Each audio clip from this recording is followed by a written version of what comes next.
कार्यकर्त्यांना, मेहनत करणाऱ्या कार्यकर्त्यांना आणि पक्षाची भूमिका राबवणाऱ्या तमाम कार्यकर्त्यांना ही निवडणूक त्यांची वाटत होती. पण जर आपण बघितलं तर प्रस्थापित पक्षांकडनं पैसेवाले, उद्योगपती, 2 नंबरचे धंदे असणारे, गुंडे, दारूचे धंदे चालवणारे, मटका सट्टा अड्डा चालवणारे, ड्रग्सचे धंदे करणारे आणि मनी मसल पॉवर ज्यांच्याकडे आहे अशा लोकांना प्रामुख्याने भाजप, काँग्रेस, शिवसेनेकडनं तिकीट देण्यात आले. आणि ह्या पार्श्वभूमीवरती इच्छुकांची नाराजगी जरी मोठ्या प्रमाणात दिसत असली तरी मला ही लोकशाहीसाठी धोक्याची घंटा दिसते. कारण आपण एका बाजूला लोकशाहीच्या सामाजिकरणाबद्दल बोलतो, पण लोकशाहीच्या सामाजिकरणाबद्दल बोलत असताना जे आयडिओलॉजिकली कमिटेड, विचारधारेशी बांधलेले कार्यकर्ते असतात, जी पक्षाची भूमिका तळागाळात राबवतात, जर त्यांना ही महानगरपालिकेची संधी नाही मिळाली तर हे लोकशाहीचा एक गळाचेपी आहे असं मानतो.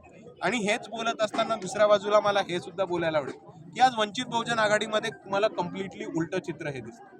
आज मेहनत करणाऱ्या तळागाळातल्या कार्यकर्त्यांना हे तिकीट दिले गेले.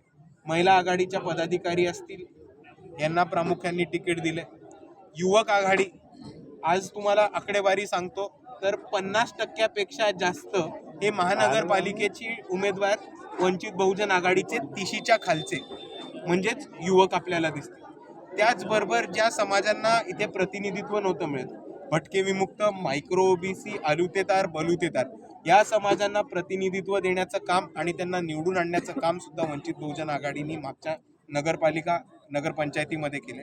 आणि ह्या निवडणुकीमध्ये सुद्धा त्यांना तिकीट देऊन त्यांना बळ देण्याचं काम वंचित बहुजन आघाडीने केलं. म्हणून तुम्ही जर मला विचारलं की मला ह्याच्यामध्ये चित्र कसं दिसतं, तर मला चित्र एका बाजूला एक पक्ष जो ग्राउंडवरती तयार होतोय, स्वतःची बांधणी करतोय आणि निवडणुकीच्या रणभूमीकडे जाताना दिसतो, आणि दुसऱ्या बाजूला 5 पक्ष हे स्वतःचे नाराज, इच्छुक आणि इंटरनल भांडणं कशी थांबवत आहेत ह्याच्यावरती फोकस दिसतो. त्याचा अविरोधची जी एक प्रथा महाराष्ट्रात सुरू झालेली आहे, तुम्ही आता तो उल्लेख केलाय मनी मसल पॉवर, तर अविरोध जरी एकीकडे दिसत असला तर यात सर्व या गोष्टीचा अंतर्भाव झालेला दिसतो का? आणि तुम्ही जी भूमिका सातत्याने म्हणता की लोकशाही धोक्यात आहे, तर त्याची सुरुवात आहे असं वाटतं? हे बघा,